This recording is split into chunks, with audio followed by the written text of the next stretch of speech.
Hey guys, Eagles here again with yet another impression video, third video uploaded in a row. I found some motivation to upload videos, so we're going with another video showing off my 101st Airborne 502nd Parachute Infantry Regiment Charlie Company impression, because that's what my main unit is, what we do. They haven't gone that in depth in choosing like platoon and stuff like that, so I end up just saying first platoon, first squad, stuff like that, just to make it easier for me when explaining stuff to people, but that doesn't really matter. This is just for 502 Charlie Company, I guess. And yeah, so this is for post, this is like D-Day plus, like, I don't know, 2, 3, a couple days of fighting have already gone by. It's not an initial drop. I'm also going to note that I don't have all my pocket litter and stuff out, just a few things to show you, I guess, as far as pocket stuff goes, because a lot of my stuff is packed in my 44 pack right now, and then all, just all over my room and stuff. So we'll just talk about the main stuff, the stuff that matters. So we'll take a look at the webbing first. So webbing is pistol belt, 4 rigger pouches. That rigger pouch there, I believe, yeah, I don't know if you can see inside, but it has grenades in there. 2 Mark IIs. Then the rest of them have ammo. So on the webbing, like I said, 4 riggers, M36 suspenders, British made ones. Those 2 aren't connected. That way you're able to attach it to the D-ring on the musette bag when you're wearing it. M43 E-tool for transitional cover. It's a first pattern. First aid pouch, and then a parachute first aid packet above that. And then we have another parachute first aid packet on the suspenders. I got a second one, so I figured why not have both. There's a few pictures of guys doing that. Steel top canteen and a transitional cover. It's a 19. Yeah, the only steel top ones are 1910 ones. There's guys in the 502nd who have that, and you have a bayonet and 1 bayonet. I defarbed that one. A bandolier, we have the packaging card, and then a grenade Mark II taped to that. Jump knife, well, boot knife I should say. It is a M3 fighting knife and an M8. Yeah, I believe that's what it's called, the M8 scabbard. Also didn't mention on the suspenders had some felt shoulder pads to help with rate reduction. The M7 gas mask bag, I believe is what it's called. And then I do have an M5 sitting over there. It's a reproduction one that I made. I have all the contents for the thing, but I figured I wouldn't get all that out because I didn't want to do it. Musette bag right here with a raincoat tucked underneath the flap.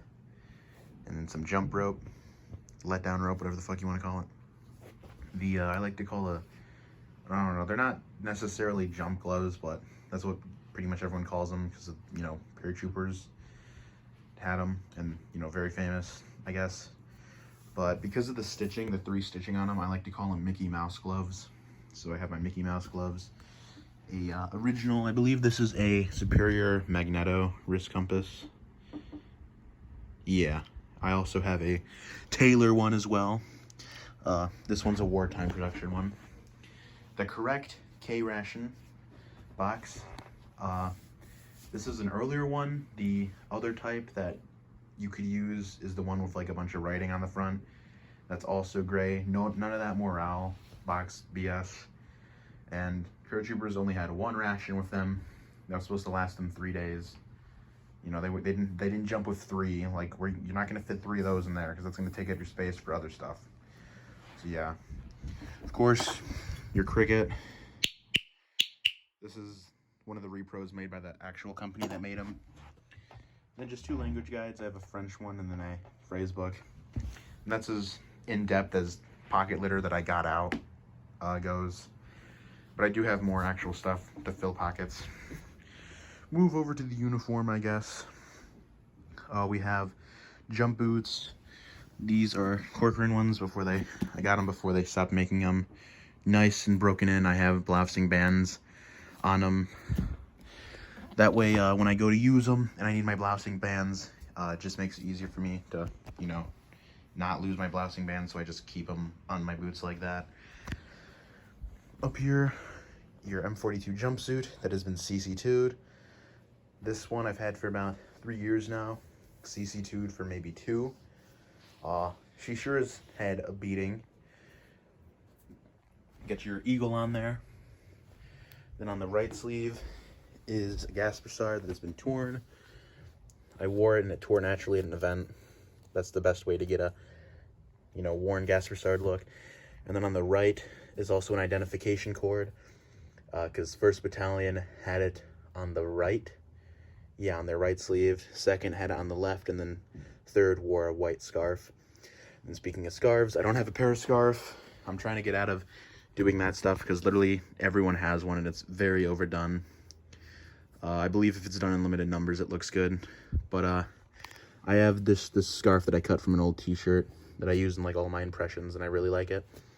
Then for the secret pocket thingy right there, M2 jump knife with a legging lace attached to the left shoulder board.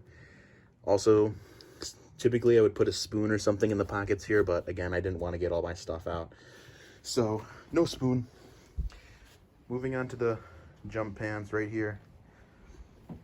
They're just, you know, reinforced jump pants. I've, again, had I got these 2 as a set, had them forever.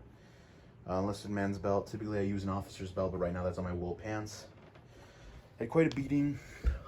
Been repaired. Crotch blew out. Nice and dirty knee on the knees right here. As you can see, they look just absolutely amazing. It has taken me a good amount of time to get them like this, and I'm very happy on how they look. You would also be wearing a wool uniform underneath. Oh, I just tripped on some stuff.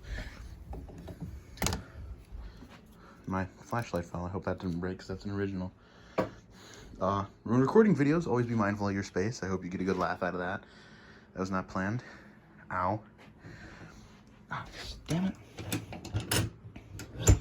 But anyway, like as I was saying, I didn't have space on the wool blanket setup, but you would also have a enlisted man's wool uniform that would be worn underneath it.